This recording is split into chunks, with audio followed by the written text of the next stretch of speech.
There are exactly 47 minutes between saying, "I do," and discovering that the person you married is a stranger and the person you trusted most is a traitor. Avery Collins learned to count time differently after that. Before the door, after the door, before she knew, after everything shattered. But we're getting ahead of ourselves, because the thing about perfect illusions is that they require meticulous construction, and Avery Collins has spent 33 years building hers with the precision of a venture capitalist calculating returns on investment. California has always been a place where people come to reinvent themselves, where the past gets buried under sunshine and ambition, where everyone's selling a dream and nobody's asking too many questions about what's real. Los Angeles to Malibu, that glittering stretch of coastline where tech money bleeds into entertainment wealth, where crypto traders drink champagne with studio executives, where your Instagram following matters as much as your portfolio. This is where our story begins. In a world where image isn't everything, it's the only thing. Where a wedding isn't just a ceremony, it's a brand launch. Where love is a product to be marketed, packaged, and sold to the highest bidder in likes, shares, and social capital. And Avery was very, very good at marketing. She stands now on a balcony at the Malibu Cliff Resort, 3 hours before her wedding, watching the Pacific Ocean turn gold in the afternoon light. Behind her, wedding planners orchestrate chaos and perfection. 10,000 white roses, hand-tied by artisans flown in from Portland. A string quartet practicing Pachelbel for the 73rd time, because perfection requires repetition.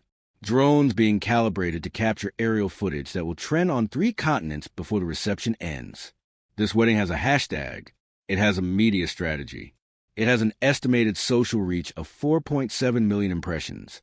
What it doesn't have, Avery thinks as she watches the waves crash against the cliff below, is any room for mistakes. She's wearing a silk robe, her dark hair already styled in loose waves that cost $800 and 3 hours to achieve the appearance of effortlessness. Her phone buzzes constantly. Investors congratulating her, tech journalists requesting comments, influencers asking for behind-the-scenes content. Avery Collins isn't just a bride today. She's a statement. Proof that a woman can have it all.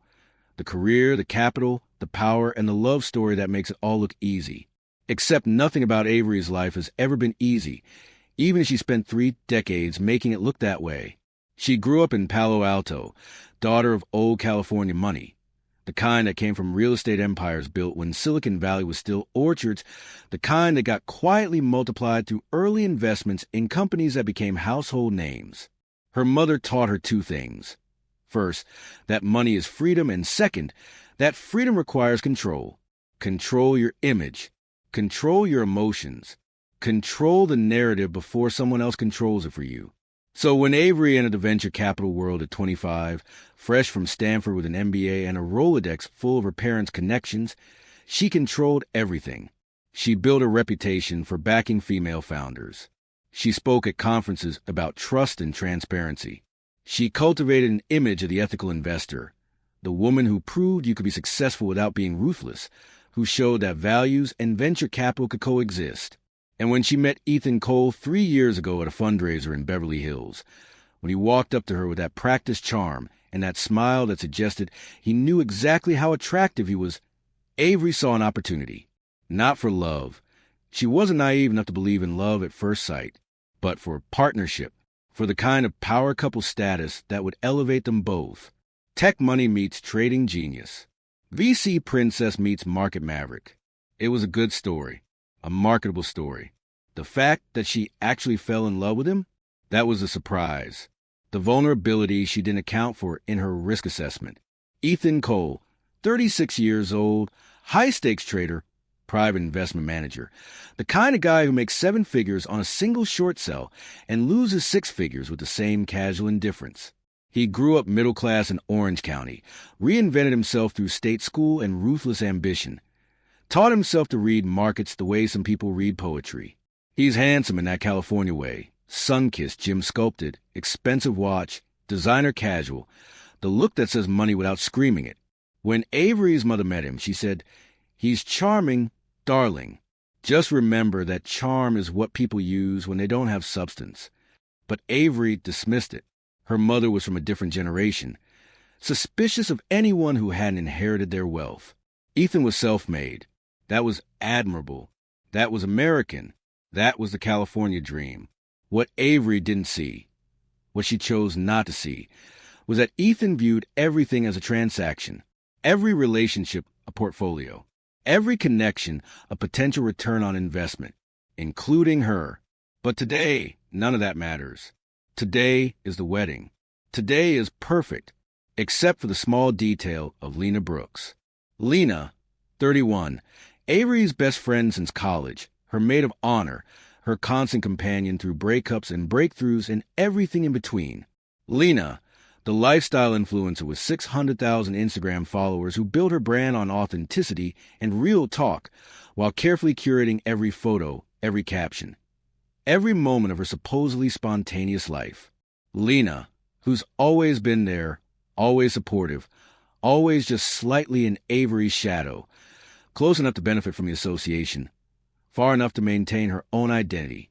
Lena, who right now is downstairs getting her makeup done, posting Instagram stories about celebrating my girl with heart emojis and champagne glasses, her smile bright and her conscience apparently unburdened by the fact that she's been sleeping with the groom for the past 14 months.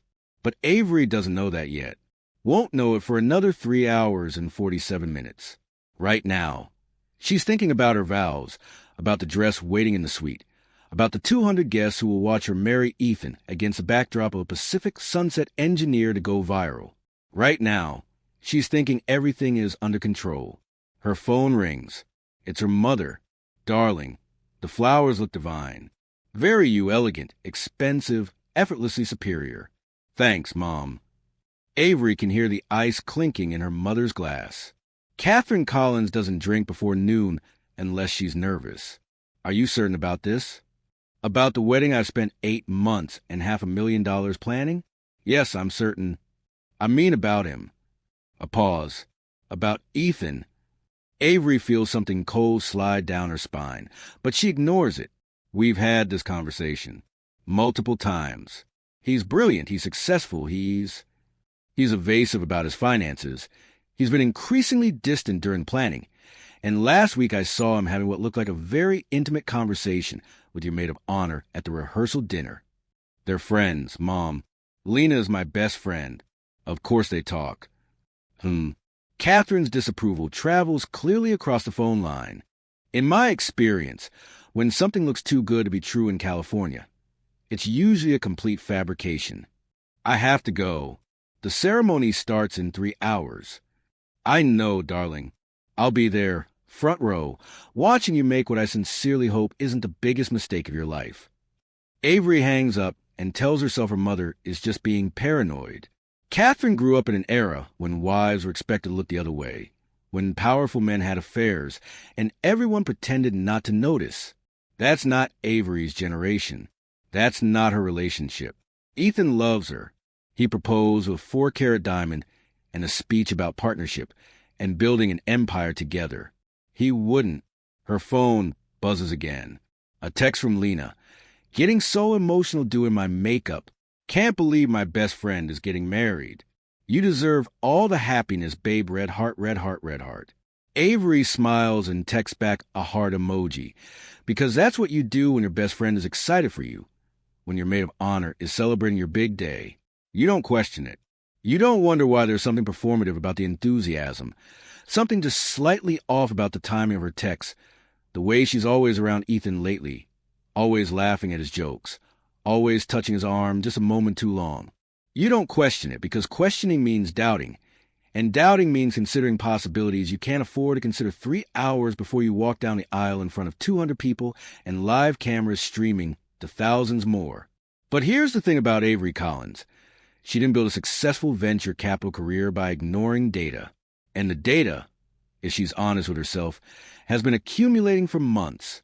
There was a night 2 months ago when Ethan came home late from a client dinner smelling like perfume that wasn't Avery's signature scent. Something sweeter, younger, the kind of fragrance Lena wears. There was the afternoon Avery walked into her own kitchen and found Ethan and Lena in what they claimed was an innocent conversation, but they both jumped like criminals when she entered. There were the increasingly frequent times Ethan's phone would buzz, and he'd silence it immediately, The way his laptop was suddenly password protected, when it never had been before.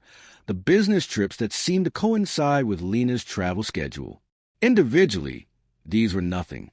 Coincidences. Normal behavior. But venture capital taught Avery to see patterns, to recognize when data points that seem random actually form a trend. And the trend here, if she allowed herself to see it, was damning. But she doesn't allow herself. Because allow herself means facing a truth that would require action, and action 3 hours before a wedding would mean humiliation, public failure. The admission that she, Avery Collins, the woman who speaks about transparency and trust, ignored every red flag because she was too invested in the illusion to acknowledge reality. So she pushes it down, buries it under wedding timelines and vendor confirmations and 1,000 details that require her attention. She tells herself her mother is paranoid. She tells herself Lena is her friend. She tells herself Ethan loves her. She tells herself lies because the truth is too expensive to afford. The ceremony is flawless. Of course it is. Avery doesn't do anything that isn't flawless. The string quartet plays as the Pacific Ocean provides a soundtrack of crashing waves. The sun hits its mark exactly on schedule, painting the sky in shades of gold and pink that the photographers capture from 17 different angles. The guests, venture capitalists and hedge fund managers and tech founders and entertainment executives and influencers who monetize their attendance, all rise as Avery walks down the aisle in a custom gown that costs more than most people's cars. She looks at Ethan waiting for her at the altar in his Tom Ford tuxedo, his perfect smile, his eyes that she once thought showed genuine emotion, but now, if she's honest, look more like practice performance. She looks at Lena standing beside her in blush pink, her maid of honor bouquet trembling slightly in her hands. Nerves, Avery assumes, not guilt. The officiant speaks about love and partnership and building a future together. Avery says her vows, carefully crafted, emotionally resonant, designed to get shares and screenshots. Ethan says his, and they sound sincere enough that Avery almost forgets the doubt that's been gnawing at her edges. They kiss. The guests applaud. The drones capture it all from above. Someone's already posted to Instagram. #AveryColeWedding is trending in Los Angeles. Everything is perfect. Everything is a lie. But Avery won't know that for another hour and 12 minutes. Right now, she's smiling for cameras, greeting guests, playing the role of blissful bride with the same competence she brings to every performance. Right now, the champagne flows and the music plays, and 200 people celebrate a union that exists more for their cameras than for the couple at its center. The reception begins with speeches. Avery's mother offers gracious words while her eyes stay cold. Ethan's best man tells stories about market wins and late-night trading sessions that somehow sound both impressive and vaguely criminal. And then Lena stands up, maid of honor champagne glass in hand, Instagram story already recording, and delivers a speech about friendship and love and finding your person. That would be touching if it weren't so breathtakingly hypocritical. Avery has always been the sister I never had, Lena says, her voice catching with what sounds like genuine emotion. And watching her find love with Ethan, seeing them together, it's everything I've ever wanted for her. The guests applaud. Avery smiles. Ethan raises his glass. And somewhere in Lena's carefully curated performance, somewhere in the space between her words and her actions, the truth sits like a bomb waiting to detonate. After dinner, after the first dance and the toast and the cake cutting that will be turned into a GIF and shared across platforms, Avery excuses herself to change into her second dress, custom Parisian couture, flown in specifically for the reception's second half. It's a tradition she borrowed from royal weddings, the kind of detail that signals taste, wealth, exclusivity. She walks through the resort toward the private oceanfront suite, reserved for the bride and groom. The sun has set now. The party continues below, music and laughter floating up from the cliffside terrace. Avery can hear the ocean, can smell the salt air, can feel the perfect California evening wrapping around her like a promise. She reaches the suite. The door is unlocked. Housekeeping must have already turned down the bed, set out the champagne, prepared the room for the wedding night. Avery reaches for the handle, already thinking about the dress waiting inside, about how quickly she can change and return to her guests. She opens the door, and that's when the 47 minutes begin. So here's what you need to ask yourself. If you walked through a door expecting one reality and found another, if in a single moment everything you believed about the people you loved most was revealed to be a performance, would you scream? Would you cry? Or would you laugh? Because the alternative is admitting how completely you've been fooled? Avery Collins doesn't scream when she opens a door and finds her fiancé tangled with her best friend on what was supposed to be her wedding bed. She laughs. Once. Softly. Like she just realized a punchline to a joke the universe has been telling for 14 months. The sound hangs in the air of that luxury suite. Champagne still chilling in the ice bucket. Rose petals scatter across floors that cost more per night than most people earn in a week. The Pacific Ocean glowing through floor-to-ceiling windows like an indifferent witness to the detonation of Avery's carefully constructed world. Ethan freezes mid-movement, his face cycling through shock, then fear, then that practiced charm he thinks can smooth over anything. Lena gasps and reaches for the sheet, for her dress, for anything that might cover the fact that she's been coveting her best friend's man since the moment Avery introduced him at a Soho House party 2 years ago. Avery. Ethan starts, his voice already shifting into explanation mode, into the tone he uses when he's about to spin a bad trade into a learning opportunity. Don't. Avery's voice is ice over steel. Don't insult me by explaining. Don't tell me this isn't what it looks like, because we both know it's exactly what it looks like.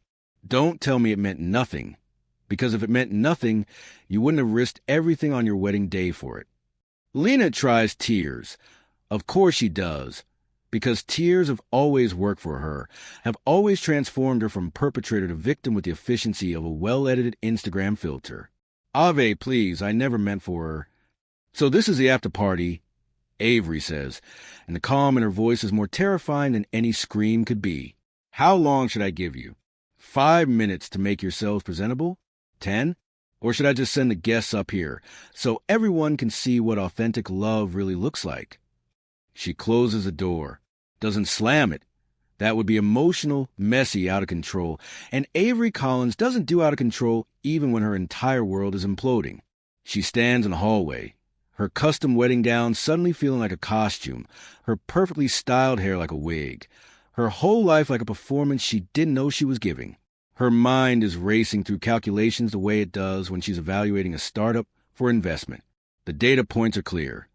The late-night texts Ethan tried to hide, the way Lena always seemed to know his schedule, the perfume on his collar, the weekend when they both claimed to be in different cities, but their Instagram geolocations told a different story. How did she miss this? Or worse, how did she see it and choose not to see it? But there's no time for self-recrimination because 200 people are downstairs celebrating a marriage that lasted exactly 47 minutes, and Avery needs to decide right now, in this hallway with the ocean roaring below and her heart hammering against her ribs, what kind of woman she's going to be. The kind who runs? The kind who hides? The kind who pretends she didn't see what she saw so she can preserve the illusion for the cameras and the guests and the 4.7 million social media impressions? Or the kind who burns it all down and dances in ashes? Avery returns to reception. Her face is composed. Her smile is perfect, and nobody looking at her would guess that 3 minutes ago her entire life detonated. She walks to the DJ booth, takes the microphone, and waits for the music to fade. 200 faces turn toward her, expectant, delighted, already pulling out their phones to capture whatever touching moment the bride is about to share. I want to thank you all for being here tonight. Avery begins, her voice steady and clear. This was supposed to be a celebration of love, trust, and partnership. And in a way, I suppose it still is, because nothing teaches you about trust like discovering you placed yours in people who were never worthy of it.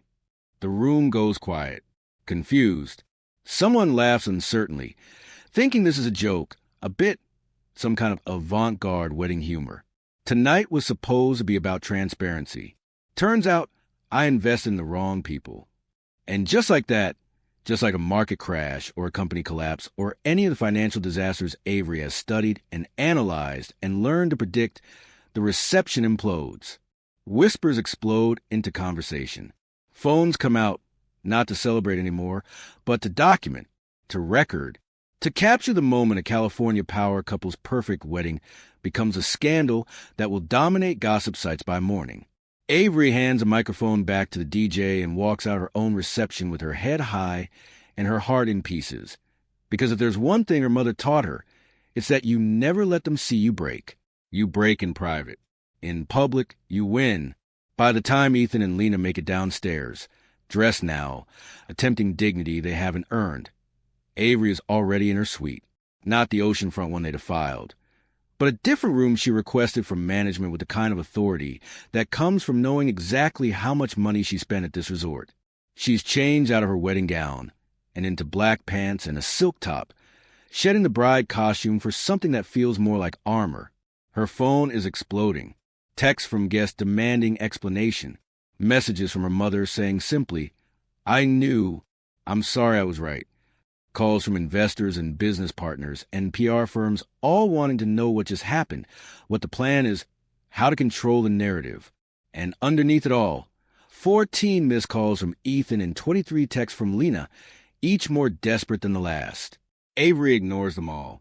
Instead, she opens her laptop and does what she does best. She investigates. Because here's what Ethan and Lena don't understand about Avery Collins. She's not just a scorned bride. She's a venture capitalist with access to financial records, background checks, and a network of people who know how to find information that others want hidden. And right now, with her wedding night turned into a nightmare and her trust shattered into pieces too small to ever reassemble, Avery has nothing to lose and everything to discover. She starts with Ethan's financial records, the one she has access to as his fiancé, soon-to-be wife, the person who was supposed to merge her life with his in every legal and financial sense.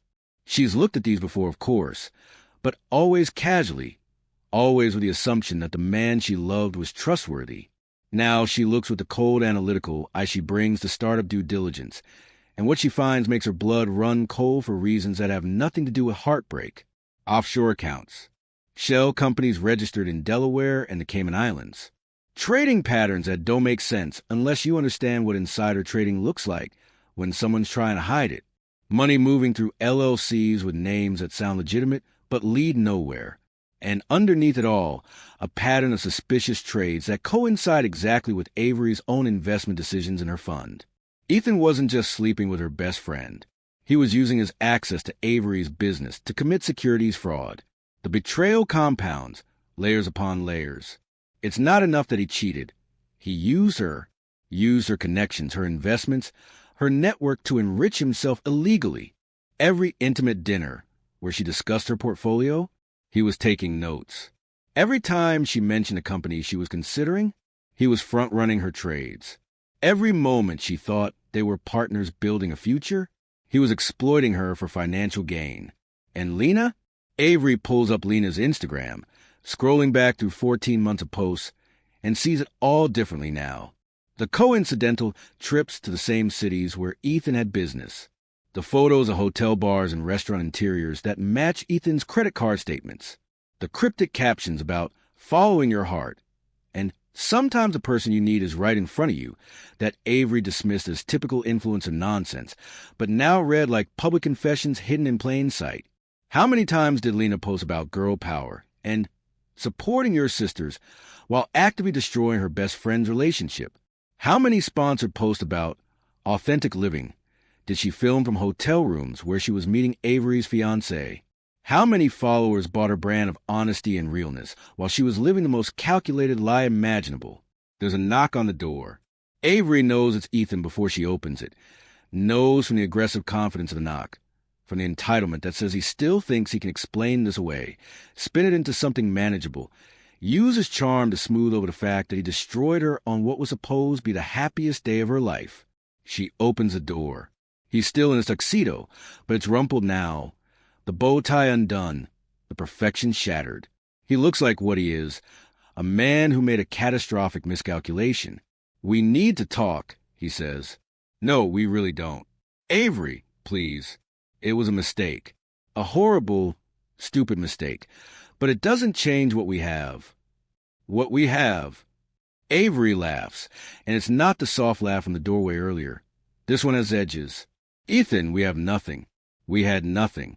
You made sure that when you decided my best friend was a better investment than our relationship. It meant nothing. She means nothing. You're the one I... Stop. Just stop. Avery feels rage building now, hot and clean and clarifying. You don't get to minimize this. You don't get to tell me it meant nothing when you risked everything for it. And you definitely don't get to stand there and lie to me when I have your financial records open on my laptop, showing exactly how long you've been using me. His face changes. The charm drops. For the first time, she sees fear. I don't know what you think you found. Insider trading, Ethan, front-running my investments, using our relationship to commit securities fraud. Should I continue, or should we skip to the part where you explain how you thought you'd get away with it? You can't prove anything. Can I? Because I'm looking at trade confirmations right now that show you shorted stocks 3 days before I publicly announced my fund was pulling out. I'm seeing purchases that coincide exactly with my private investment meetings. And I'm wondering how many federal regulations you violated while I was busy planning a wedding to a criminal. Ethan's lawyer instincts kick in. She can see it happening. The shift from charming fiancé to defensive traitor. If you go to the authorities with this, you'll destroy both of us. Marital privilege means we're not married, Ethan. We said vows, but the license isn't filed yet. Legally, I'm not your wife, which means I'm not bound by privilege, which means I can tell the SEC everything I found, and there's nothing you can do to stop me. The realization hits him like a physical blow. He made his move too soon, hours too soon. If he'd waited until after the license was filed, until they were legally married, she'd be trapped by spousal privilege. But he couldn't wait. Couldn't resist one last encounter with Lena even on his wedding day, and that impatience just cost him everything. Avery, please. We can work this out. I love you. You love my connections. You love my network. You love my last name and what it opens for you. But me, the actual person standing in front of you, you've never loved me, Ethan. You've been running a long con, and the only thing you're sorry about is getting caught. He tries one more time, reaching for her hand, and she steps back like he's contaminated. Don't touch me. Don't call me. Don't try to spin this or manage it or make it anything other than what it is. You're a fraud and a cheat, and by tomorrow morning, everyone is going to know it. She closes the door in his face, locks it, and then, finally, she allows herself to feel it. Not the heartbreak of lost love, because she's not sure she ever really had his love to lose, but the rage of wasted time. 3 years. 3 years of building a relationship with a man who saw her as a resource to exploit. 3 years of trusting a best friend who was actively working to destroy her. But here's the thing about rage. It clarifies. It focuses. It transforms grief into action. Avery opens her laptop and starts making calls. Not to cry, not to seek comfort, but to strategize. Because if Ethan thinks this ends with a quiet breakup and a sealed settlement, he's about to learn exactly what happens when you betray a woman who built her career on identifying assets, calculating value, and knowing exactly when to cut losses and when to go for the kill. Her first call is to Marcus Rivera, an investigative journalist who's been researching financial corruption in California's tech and trading sectors for the past 2 years. They've met at a few industry events, exchanged business cards, maintained the kind of professional connection that might someday prove useful.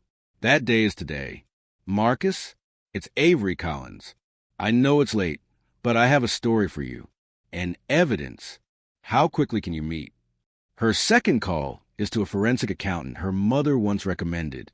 Her third is to a former SEC investigator who now consults privately. Her fourth is to her lawyer, waking him up at midnight to discuss prenuptial agreements and what happens when financial fraud is discovered before marriage is legally finalized. By 2 a.m, Avery has assembled a team.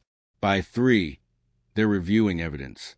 By 4, Marcus is writing the outline for an expose that will destroy Ethan's career and reputation with the precision of a surgical strike. And somewhere in there, between the financial statements and the legal consultations and the cold strategic planning that's keeping her from falling apart, Avery realizes something. She's not the victim in this story. She's the villain in Ethan and Lena's story. She's a scorned woman who refused to go quietly. She's the one who turned personal betrayal into criminal investigation. She's a monster they created when they underestimated exactly how dangerous she could be. Good, she thinks. Let them be afraid. Let them realize that betraying Avery Collins doesn't end with a broken engagement and an embarrassing wedding story. It ends with federal charges and social annihilation, and a complete dismantling of everything they built on lies. Because here's what Ethan and Lena didn't understand about California reinvention. It works both ways. You can reinvent yourself into something successful and shiny and false. Or you can burn that false self down and emerge as something honest, angry, and absolutely unstoppable. Avery Collins is about to show them the difference. So here's the question that should be keeping you awake right now.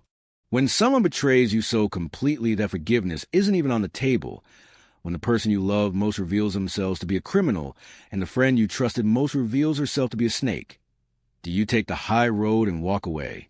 Or do you burn their entire world down and make sure everyone knows exactly who they really are? And more importantly, which choice makes you the villain and which makes you the hero? Revenge, when executed properly, isn't about destruction. It's about reconstruction. It's about taking the broken pieces of what someone destroyed and building something so much better that their betrayal becomes the best thing that ever happened to you. Dawn breaks over Malibu, and Avery Collins hasn't slept. She's sitting in her hotel suite surrounded by financial documents, legal pads covered in notes, and 3 empty cups of coffee that taste like strategic planning and righteous fury. Marcus Rivera, the investigative journalist, is sprawled on the couch, his laptop glowing with the early draft of an article that will detonate Ethan Cole's career. The forensic accountant is highlighting suspicious transactions. The former SEC investigator is building a timeline of violations. And Avery is orchestrating it all with the same precision she brings to venture capital deals, except this time the investment isn't money, it's justice. But here's what nobody tells you about revenge. It requires you to make a choice. You can destroy your enemies quickly, publicly, spectacularly. Get your satisfaction in one explosive moment that feels good for exactly as long as it takes for the adrenaline to fade. Or you can destroy them slowly, methodically, piece by piece, watching them unravel while you build something better from the rubble of what they broke. Quick revenge is satisfying. Strategic revenge is transformative. Avery Collins doesn't do anything that isn't transformative. Her phone buzzes. A text from her mother. Darling, the lawyers are ready when you are. But before you unleash hell, ask yourself, do you want to punish him or do you want to win? Catherine Collins didn't build an empire by being sentimental. She built it by understanding that winning isn't about making your enemies suffer. It's about making yourself untouchable. Avery looks at Marcus, who's watching her with an expression that's part professional interest, part something else she can't quite identify. They've been working together for 6 hours, and in that time she's learned he's nothing like Ethan. Marcus asks questions instead of assuming answers. He listens instead of performing. He treats her like a source, yes, but also like a person, something Ethan never quite managed in 3 years. What are you thinking? Marcus asks. I'm thinking that destroying Ethan's career isn't enough. I'm thinking that exposing Lena's hypocrisy will feel good for about 5 minutes before I realize I'm still the woman who got cheated on at her own wedding. I'm thinking that revenge that leaves me in the same place I started is a revenge. It's just expensive therapy. So, what do you want? Avery considers a question. What does she want? Not Ethan back. That ship didn't just sail. It sank with all hands on deck. Not Lena's apology. No words can unring this bell. Not sympathy. She'd rather die than be pitied. What she wants is something bigger. Something that transforms this disaster into a launching pad rather than a crater. I want to upgrade, she says finally. I want to turn this into something that makes them irrelevant. Not destroyed, irrelevant. I want to build something so successful, so ethical, so undeniably better that in 5 years when someone mentions Ethan Cole or Lena Brooks, people say who? Before they remember they were footnotes in my origin story. Marcus smiles. Now that's a pitch I can work with. But before Avery can execute her upgrade, she has to handle the immediate crisis.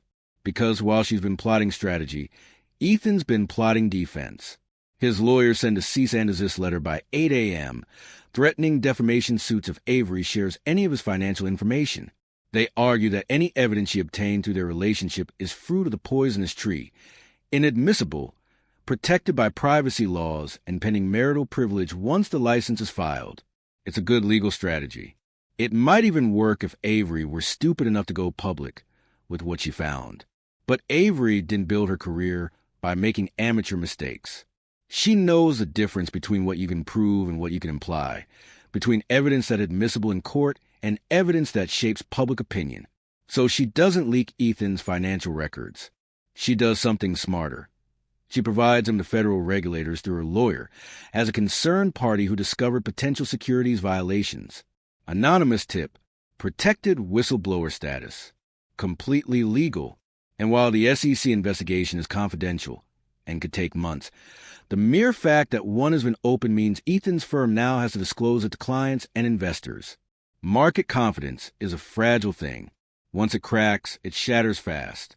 Within 3 days, 2 of Ethan's major clients pull their funds. Within a week, his partners at the firm are quietly discussing whether his personal issues make him a liability. Within 2 weeks, Ethan Cole, the trader who once boasted he could survive any market crash, is watching his professional life crumble, while he can't say a word in his own defense, because anything he says publicly might incriminate him in a federal investigation. And Avery says nothing, does nothing, posts one single Instagram photo. A sunset over the Pacific Ocean with the caption, "Never confuse a beautiful view with solid ground." It goes viral, not because it's particularly profound, but because everyone knows what it means. Everyone knows who it's about. And in the comments, people who've never met Avery Collins are calling her a queen, an icon, a woman who refused to be broken by betrayal. But the public victory, satisfying as it is, isn't what matters to Avery. What matters is the private reconstruction. What matters is the meeting she takes 3 weeks after the wedding that wasn't, with a group of investors who've been watching how she handled the crisis and are impressed by her composure. "We want to fund a new vehicle," the lead investor says. "Ethical investing. Transparency. Companies that don't just talk about values, but actually practice them. And we want you to run it." It's everything Avery claimed to care about when she was building her brand. Except this time it's real. This time, there's no Ethan using her network for fraud. No performance of ethics hiding actual corruption. Just genuine opportunity to build something clean. She accepts on the spot. The fund launches quietly at first. No big announcement. No press release, just Avery and a small team vetting companies with the same rigor she's now applying to her personal life. But word spreads in a way that matters. Through founders, through other investors, through the network of people who respect competence more than celebrity. Within 2 months, Avery's raised $40 million.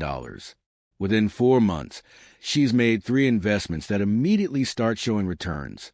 Within 6 months, she's profiled in Forbes not as a jilted bride from that viral wedding disaster, but as a venture capitalist who's proving ethical investing can be profitable. The article mentions Ethan exactly once, in a footnote. Collins was previously engaged to trader Ethan Cole, who is currently under federal investigation for alleged securities violations. Irrelevant, just like she planned. But here's what Avery doesn't plan for: Marcus Rivera. They've stayed in touch since that first night of investigation, ostensibly because he's still working on his broader piece about financial corruption in California. But the calls have gotten longer, less professional, more personal. He asks her about her childhood, her goals, what she actually wants beyond the metrics and the victories. He listens when she talks about feeling stupid for missing the signs with Ethan, for trusting Lena despite evidence she shouldn't. "You're not stupid," Marcus says during one of their late-night calls. "You're optimistic. There's a difference. Optimism is just stupidity with better PR. Avery counters. Or stupidity is just pessimism that's been proven right. You believe people were better than they were. That's not a character flaw, Avery. That's humanity. She wants to argue, but she's too tired, too honest, too aware that somewhere in the past 6 months, Marcus has become the person she calls when something good happens, when something frustrating occurs, when she just needs to hear a voice that doesn't want anything from her except conversation. "Are we doing this?" She asks one night, after he's made her laugh about a disastrous pitch meeting where a founder tried to convince her that AI-powered meditation was the future of wellness. Doing what? Whatever this is. This thing where we talk every night. And I actually look forward to it instead of dreading another obligation. There's a pause. Then, do you want to be doing this? I don't know. I spent 3 years with someone who was lying to me the entire time. How do I trust my judgment anymore? How do I know I'm not making the same mistake with someone new? You don't, Marcus says simply. That's the risk. You either stay alone and safe, or you try again and risk getting hurt. There's no algorithm for this, Avery. No due diligence that guarantees a return. You just have to decide if the potential upside is worth the risk. It's the most honest thing anyone said to her in months, maybe years. And Avery, who built her career on risk assessment, realizes she's been so busy avoiding risk in her personal life that she's forgotten how to actually live. Okay, she says, let's have dinner. Actual dinner, not a working meeting disguised as dinner. Somewhere without lawyers or financial documents or any discussion of my disastrous wedding. Marcus laughs. Deal. But I reserve the right to discuss your brilliant revenge strategy, because that story is incredible. It's not revenge, Avery corrects. It's an upgrade. Meanwhile, Ethan and Lena are discovering what happens when you burn someone who has better connections, more money, and nothing left to lose. Ethan's legal bills are mounting faster than his frozen assets can cover. His firm has quietly asked him to step down pending the investigation's resolution. His social media, once full of market insights and motivational quotes, is now a graveyard of deleted comments and blocked users. And Lena? Lena's facing something worse than legal consequences. She's facing cancellation. Her brand was built on authenticity, on being the real friend, the genuine influencer who told it like it was. Turns out, sleeping with your best friend's fiancé on her wedding day doesn't fit that brand. Sponsors drop her. Followers unfollow in waves. Her engagement rate crashes harder than Ethan's trading portfolio. She tries to salvage it with a tearful video apology, but the internet is unforgiving. Comments range from brutal to creative. The only thing authentic about you is your audacity. Imagine being this person and having to live with yourself. I hope the wedding night was worth your entire career. Lena deletes the video within 12 hours. Then she deletes her Instagram. Then she essentially disappears from public life, moving to New York to focus on personal growth, which is influencer speak for hiding until people forget I exist. But Avery isn't thinking about Lena anymore, isn't tracking Ethan's downfall or measuring his suffering against her own. She's too busy building a fund that's outperforming projections, a reputation that's built on actual ethics rather than performed values, a relationship with Marcus that's terrifying and hopeful in equal measure. 6 months after the wedding that wasn't, Avery stands on a different Malibu cliff at sunset.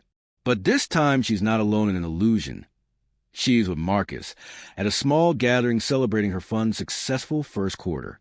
No cameras, no hashtags, no performance. Just real people, real conversation, real connection. Her phone buzzes. A news alert. Former trader Ethan Cole sentenced to 5 years for securities fraud, market manipulation. Marcus glances at the screen, then at Avery. How does it feel? Honestly? Nothing. I thought I'd feel vindicated or satisfied or something. But mostly I just feel grateful I discovered who he was before I legally tied my life to his. That's growth, Marcus observes. That's survival instinct, Avery corrects. Growth is what came after. Building something real, instead of just destroying something fake. Another notification. Lena's launched a podcast about redemption and second chances, her first episode titled, When You're the Villain in Someone Else's Story. Avery almost laughs, almost comments, almost engages. Then she realizes engagement is exactly what Lena wants. Attention, relevance, a way back into the narrative she destroyed. So Avery does something more devastating than any response. She ignores it completely. She posts a single photo to Instagram instead. The sunset, Marcus beside her, both of them laughing at something off camera. The caption is simple. Never confuse a beautiful view with solid ground. But once you find solid ground, the view gets even better. The photo gets 500,000 likes. People comment about resilience, about comebacks, about how Avery won by building instead of burning. But Avery's not reading the comments. She's not measuring success by engagement metrics or social validation. She's measuring it by the fact that she went through the worst betrayal imaginable and came out stronger, smarter, more herself than she's ever been. That night, as the party winds down and the Pacific Ocean roars its endless rhythm below the cliffs, Marcus asks her, "Do you ever regret it? The wedding, I mean. The fact that you didn't get your happy ending." Avery considers the question. A year ago, she would have said her happy ending was marrying Ethan, building a power couple brand, having it all. But that wasn't a happy ending. It was a beautifully packaged lie. This, standing on a cliff with someone who actually sees her, running a fund that actually matters, living a life that's genuinely hers instead of performed for an audience. This is better than any ending she imagined. "I got something better than a happy ending," she says finally. "I got honest beginning. And that's worth infinitely more." The camera pulls back, metaphorically, because this isn't a movie, it's real life, messy and complicated, and still being written. Avery Collins didn't get her fairy tale wedding. She didn't ride off into the sunset with a man she thought she loved.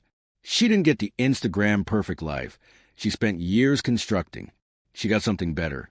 She got free from people who saw her as a resource instead of a person. Free from relationships built on image instead of substance. Free from the exhausting performance of perfection that California demands and consumes.